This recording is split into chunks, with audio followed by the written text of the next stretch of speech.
Ipinaliwanag ng Isabela Provincial Treasurer's Office ang kahulugan at benepisyo ng tax amnesty, isang programa ng gobyerno na nagbibigay ng pagkakataon sa mga taxpayer na ayusin ang kanilang hindi nabayarang buwis ng mas magaan na parusa o minsan ay walang multa at interesa. Sa panayam ng Bombo Radio Kawain kay Provincial Treasurer Maria Teresa Araneta Flores, sinabi niya na layunin ng programang ito na tulungan ang mga taxpayer na maayos ang kanilang obligasyon habang sabay na pinapalakas ang koleksyon ng buwis ng lalawigan. Sa Isabela, inilunsad ang programang ito sa pamamagitan ng Ordinance No. 2025-07001 o Series of 2025 na nagbibigay ng amnesty o tawad sa buwis para sa mga hindi nabayarang real property tax, kabilang ang buwis sa lupa at ari-arian. Layunin ng ordinansa na hikayati ng mga taxpayer na magbayad at mabawasan ng mga nakabinbing obligasyon na nakikinabang parehong sa gobyerno at sa mamamayan. Para makapag-avail ng amnesty, kailangan munang tukuyin ang ari-arian na sakop ng programa at ang kaukulang tax declaration number. Dapat ding ihanda ang mga lumang tax receipts, assessments notices o billing statements upang malaman ang kabuuang utang. Kailangan ding puna na ang application form na makukuha sa Provincial Treasurer's Office at bayaran ng principal tax.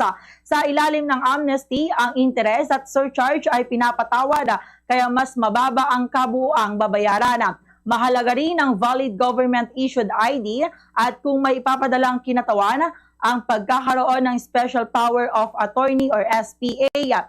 Pinapayuhan ng tanggapan na direktang pumunta sa Provincial Treasurer's Office upang masiguro ang tamang proseso at makuha ang eksaktong form at bayarina. May ilang taxpayer o ari-arian na hindi pwedeng mag-avail ng amnestia. Kabilang dito ang mga ari-arian na kasalukuyang nasa foreclosure o auction. Pati na rin ang mga taxpayer na may kasalukuyang kaso sa korte, kaugnay ng buwis maliban kung may espesyal na pahintulot. Hindi rin sakop ang ilang national government properties o exempted lands. Sa madaling salita, ang amnesty ay para lamang sa mga ari-arian at taxpayer na walang legal issues at sakop ng ordinansa. Nanawagan ang Provincial Treasurer's Office sa lahat ng may-ari ng lupa at ari-arian sa lalawigan na samantalahin ang Tax Amnesty Program bago ang Hulyo 4, 2026. Ayon sa tanggapan, huwag palampasin ang pagkakataong ito upang malinis ang record ng ari-arian at makaiwas sa mas malaking penalties sa hinaharap. Ganito ang bahagi ng pahayag ni Provincial Treasurer Maria Teresa Araneta Flores.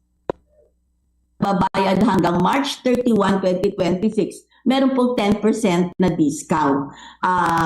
This is aside from the tax amnesty na binibigay natin ng mga benepisyo para sa ating mga taxpayers na nagbabayad ng maaga. Kung babayaran niyo po ang inyong pamilya para sa taong ito ng 2026 bago mag-31 ng Marso, meron hong 10% discount. Ngayon ho, kung babayaran naman po ninyo yung inyong ang inyong amilyar para sa susunod na taon 2027, meron hong 15% discount. So, kung magbabayad din lang, bayaran na ho ninyo ng maaga para makakapag-avail pa ho ng discounts na ito.